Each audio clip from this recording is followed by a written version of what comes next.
नमस्कार, कैरियर पर आपका बहुत बहुत स्वागत है। Class 12 NCERT physics chapter number 1 electric charge and field numerical चल रहा था। आज न्यूमेरिकल का लास्ट पार्ट है, पूरा का पूरा न्यूमेरिकल आज फिनिश कर लेंगे। 25 क्वेश्चन कवर कर लिए और जो पीडीएफ प्रोवाइड किया था इसमें 35 क्वेश्चन हैं।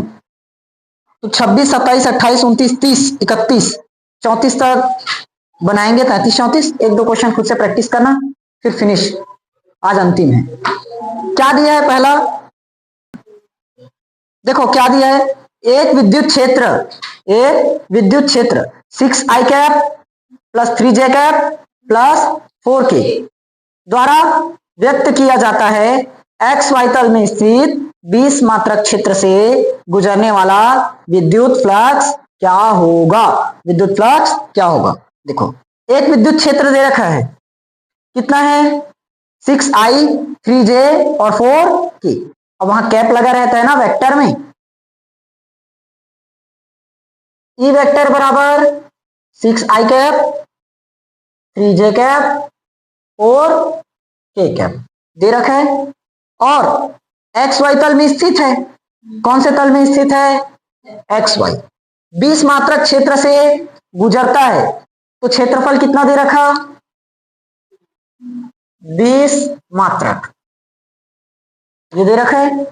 हमें क्या निकालना है, एक्स वाई तल में स्थित है तो इससे गुजरने वाला विद्युत फ्लक्स, इससे गुजरने वाला विद्युत फ्लक्स मतलब फाई पता करनी। अब बताओ, चूंकि जो ये स्थित कहां पर है, एक्स वाई तल में स्थित है।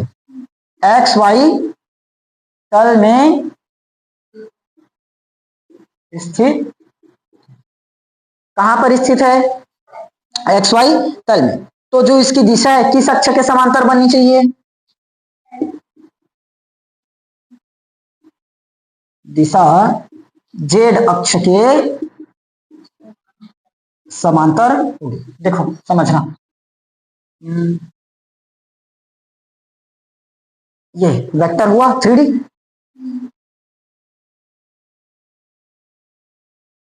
ये एक्स, ये और ये जेड हो गया। ई वेक्टर दे रखा है और डी, ये 20 मात्रक दे रखा है। ई वेक्टर और डी वेक्टर दोनों दे रखा है, ठीक। ये उपस्थित कहां पर है बोला है, एक्स और वाई पर, एक्स तल और वाई तल, मतलब इस तरह से यहां पर उपस्थित है।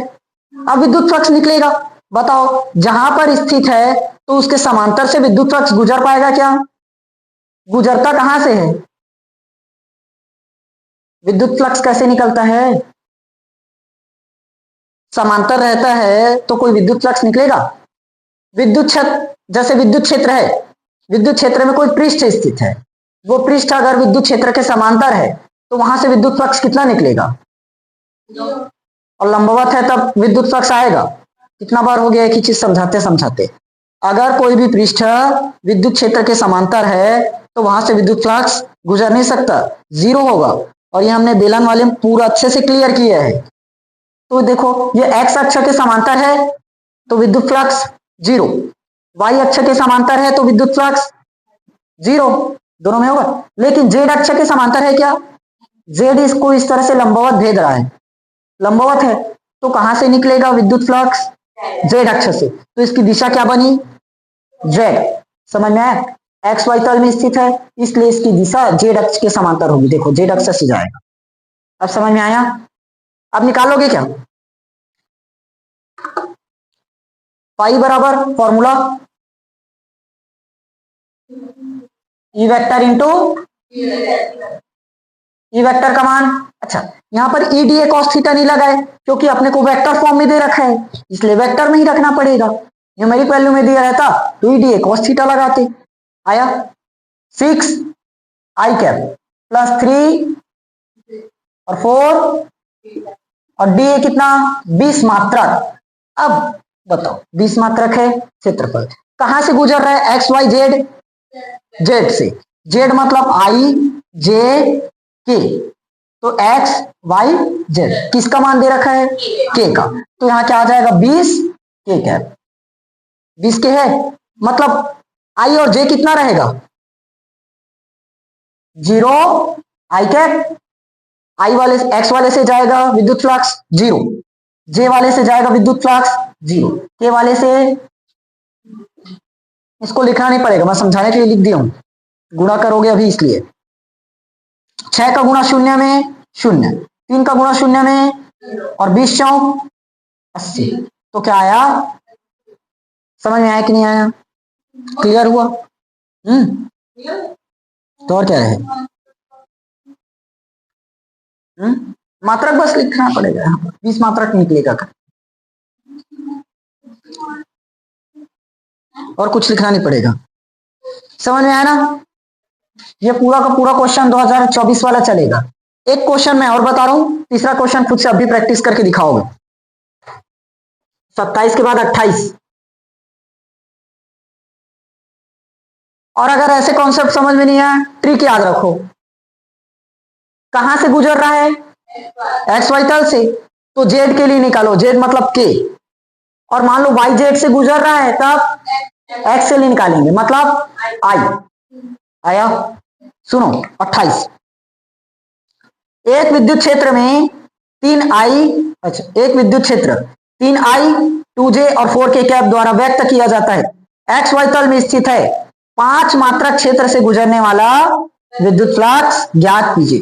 देखो ई का मान कितना दिया, 3 आई cap 2J cap 4K cap, और विद्युत क्षेत्र 5 आया। अब कौन से तल में स्थित है, एक्स वाई तल, तो किसके सापेक्ष निकलेगा, जेड, तो किसका मान दिया है, के, तो ये क्या है अपना, के का, तो 3 आई 2J 4K, और के का मान लास्ट में 5। समझ में आया कि नहीं आया? 5 लिख दूं, आप समझ जाओगे, ये इसके लिए है नहीं, सॉल्व करने के लिए तो जीरो, कुछ नहीं मतलब जीरो, 5 चौक आके आंसर।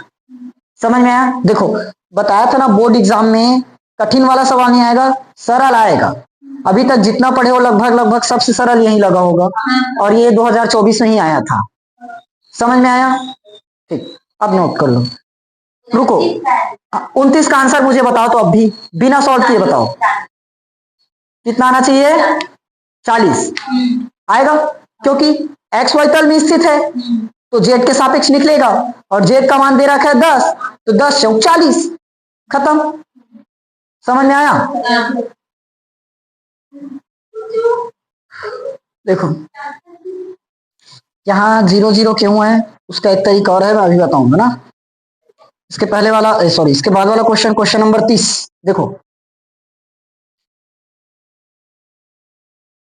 एक ही क्वेश्चन और बताऊंगा 30, उसके बाद पूरा बनाओगे।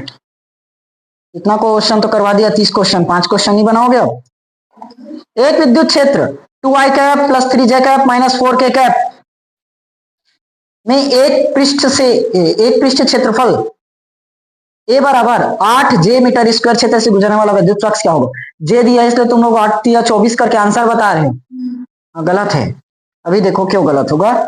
एक विद्युत क्षेत्र में दे रखा है, एक विद्युत क्षेत्र 2i cap 3j cap minus 4k cap volt प्रति मीटर में, मतलब विद्युत क्षेत्र का मान, पृष्ठ क्षेत्रफल दे रखा है ए बराबर 8J मीटर स्क्वायर, क्षेत्र से गुजरने वाला क्या बताना है, विद्युत फ्लक्स। यहां हमने 0 लिया, यहां क्यों नहीं लिया, कारण अब बताता हूं। देखो दिया ई बराबर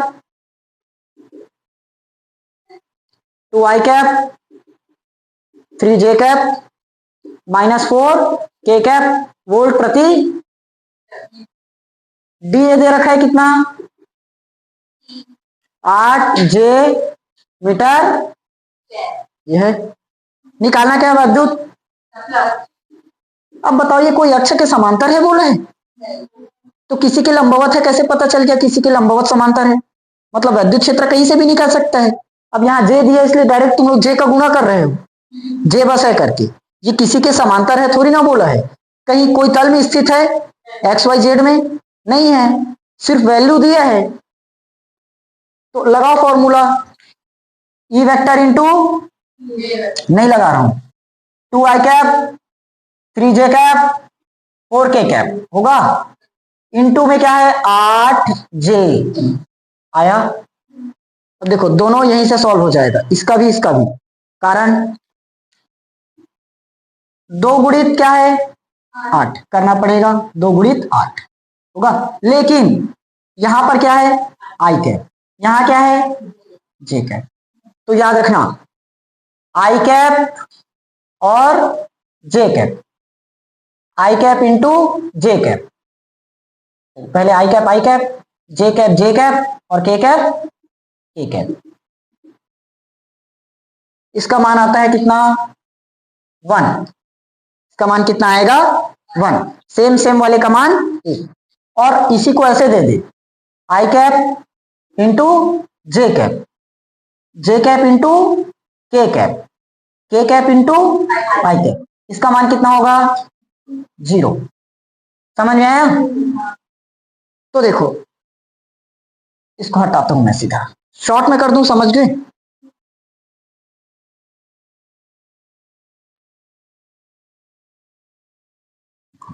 अगर इसको गुणा कर दोगे 8 दूनी 16 होगा जरूर, लेकिन आई कैप और जे कैप मिलकर क्या बना देगा, अरे सॉरी ये तो जे है क्या, हाँ इधर है ना, आई कैप और जे कैप मिलकर तो इसके साथ 0 हो गया, प्लस 8 या 24 जरूर होगा, लेकिन जे कैप और जे कैप मिलकर क्या बनाएगा 1, कितना बनाएगा 1, तो 8 या 24, और जे कैप मिलकर क्या बना दिया आया -4 होगा, 8 चौक 32, के कैप और जे कैप ये क्या बनाएगा 0, कितना आएगा 0। समझ में आया?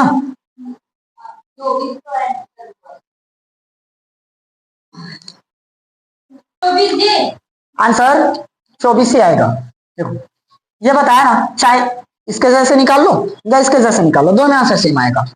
ये तो खत्म होगा, या तो ऐसे सोच सकते हो यहां जे है मतलब आई और के कितना होगा 0, तो 2 शून्य शून्य और के वाला भी 2 शून्य, लेकिन जे वाला 8 दिया ये मिलेगा।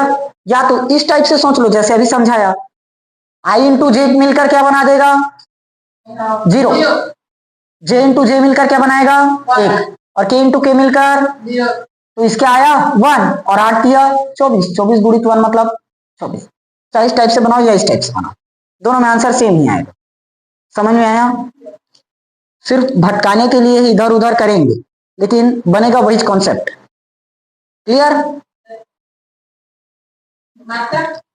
मात्रक बस कर लो, या तो देखो इसके नीचे और जितना भी क्वेश्चन लगे ना, प्रैक्टिस करना होगा तो कर लेना, नहीं करना होगा तो मत करना। वो अभी तक किसी बोर्ड में नहीं आया, ये क्वेश्चन सबसे ज्यादा है। जितने लोग यूपी बोर्ड वाले होंगे उनका आया 2013, 14, 19, 21, 23, इतने साल में एक ही टाइप का क्वेश्चन मिला है। ये क्वेश्चन एकदम पॉपुलर है, इस क्वेश्चन को अच्छे से करना। इसके पहले जो क्वेश्चन 3 क्वेश्चन पढ़ाया था वो छत्तीसगढ़ बोर्ड में लगातार आया था।